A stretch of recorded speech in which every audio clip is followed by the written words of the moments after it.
Literature and music are two of my favorite things, and one thing that I love about them is how they transcend the limitations they inherently have.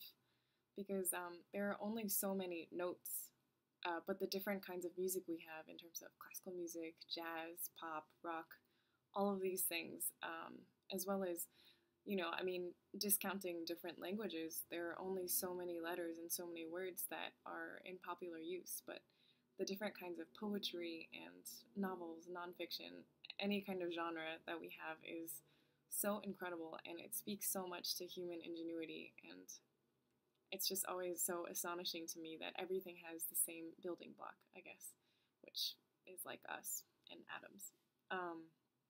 But one of my favorite things regarding that is poetry. I love poetry, and for me, what's really awesome about poetry is all of the juxtapositions that happen.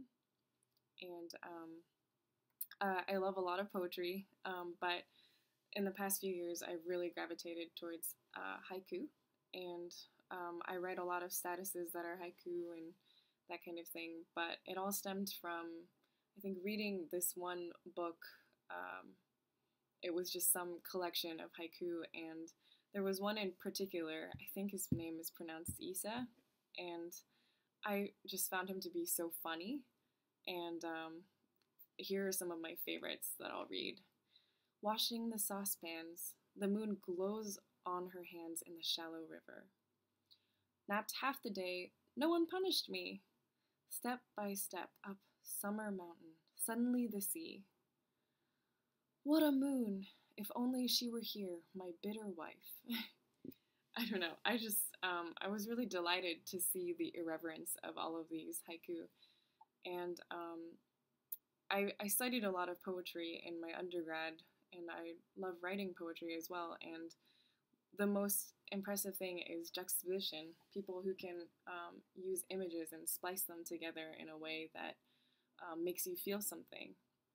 And it's really difficult to do that in a haiku, but there is usually a cutting word, a kireiji, they call it, and it's supposed to kind of be the turn. And the ones that I picked to read in this little video kind of show that, because washing the saucepans is kind of a normal thing that you do every day, and then the moon glows on her hands in the shallow river. It suddenly becomes really eloquent and beautiful, and that's kind of the turn in the poem.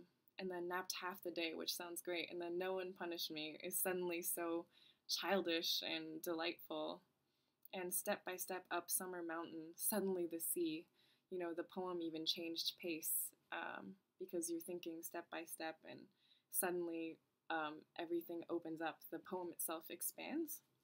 And then the what a moon, you're taken into this kind of reverie, and then if only she were here, my bitter wife. It's kind of cute and grumbly, but this kind of turn is not just in haiku, but every poem, not every poem, but a lot of poems have a turn, a volta, a fulcrum. It's called so many things, but it's the center of the poem usually, and it's climactic. It's kind of where the tone changes, or you start imagining something differently. It's just a really important part of poetry. And of course, it's similar in novels and movies. You have plot twists and that kind of thing.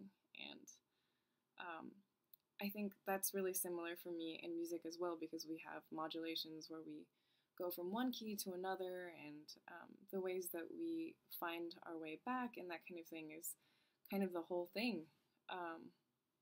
So I picked just a little bit of the Brahms double concerto to show kind of a turn that I found in the cello part.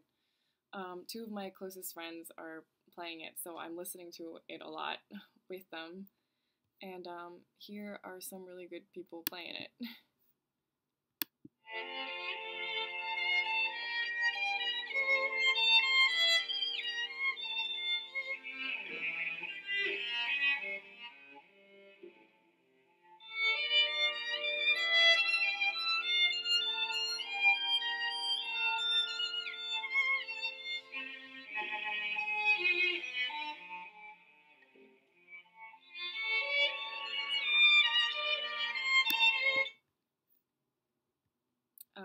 So yeah, and then I guess now I'll try to play it to show you what I mean. I mean, first of all, the relationship between the cello and the violin parts there is so wonderful because um, there's so much doubt expressed in the cello part whenever the violin part is trying to kind of soar and believe in something.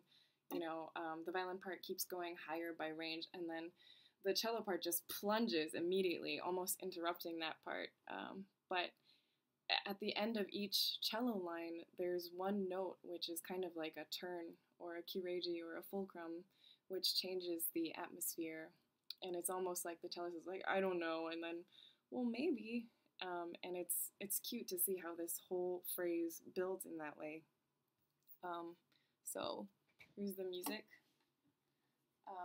So the first violin part.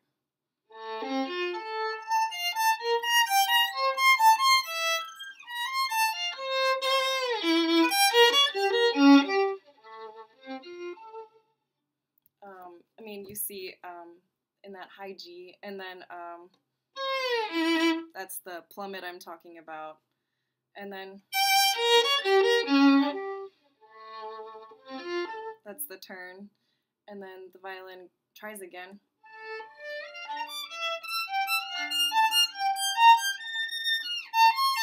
And then cello.